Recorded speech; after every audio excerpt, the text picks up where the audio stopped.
Mangamay tayo kasi ang sarap mangamay. Sarap ng hipon mga kaibigan, tapos mangamay tayo.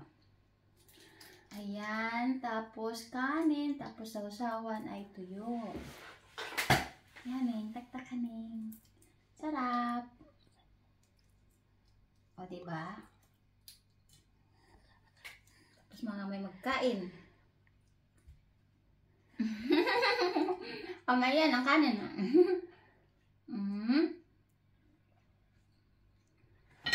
Sarap.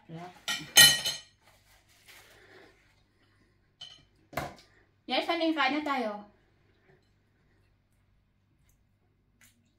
Hoy, sarap ng hipon. Yan, sausaw lang natin sa tuyo para may lasa.